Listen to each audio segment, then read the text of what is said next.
অন্য সাধারণ জমি একট আইজল এবং সেকান্দরের নামে। ওই জুনের জাহিদ পিঙ্গন হলো আইজল হকের নাতিন, আমি হলাম সেকান্দরের নাতিন। আমাদের এই দুই ভাইয়ের 26 মধ্যে আমাদের 17 বিক্রি করেছে, আমাদের 9 শতাংশ জমি দোকে আছে। আমাদের জমিটা সে অন্যায়ভাবে জোরপূর্বক ক্ষমতা দেখায় সে তার নামে খারিজ করে নিছে এই 9 শতাংশ জমি। আমাদের বলে তোমাদের এখানে জমি কোনো জমি নেই। আর বলছে একট আমাদের নাম বিদ্যমান আছে, আমি কাগজ হয়ে গেলাম একট আছে।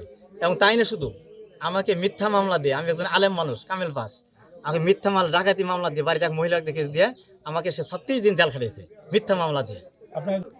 আমার বাপের সম্পদ, প্রত্যেক সম্পদ 73% জমি, আর অর্ধেক মালিক আমি। সেই জমিটা আমার গ্রামে মাতবররা বসে এটা সিদ্ধান্ত নিয়ে জমিটা আমার অর্ধেক জমি বুঝ করে দিছিল। দেওয়ার পরে সেই জমিটা নুর জাহেদ আর নুর জাহেদের চাচা মিজানুর রহমান মাজেদ, এরা দুজনে ওই নুর জাহেদ ওর নানা শ্বশুরের রাষ্ট্রপতির দিয়ে দোয়াই দিয়ে যেমন এই জমিটা আবার বেদখল করতেছে আমার। অবদার খার জমি নিয়ে ওরা ভুয়া কাগজ বানাইছে। ভুয়া কাগজ বানাইয়ে আমার 10 করা জমি ওরা ওই কাগজপত্র নিয়ে দিছে। নূর জাহিদ আঙ্গের মামলা দিয়ে হরা নিয়ে করাইছে, তারপর ঘর বাড়ি আঙ্গের উঠা দিতেছে না। আমরা ওই ছবি খেয়ে আছি। ওরা 1 সপ্তাহ আগেও আঙ্গের হুমকি দিছে যে টেকা দিলে ঘরে উঠাবি, নাই তো ঘরে উঠা দেবো না।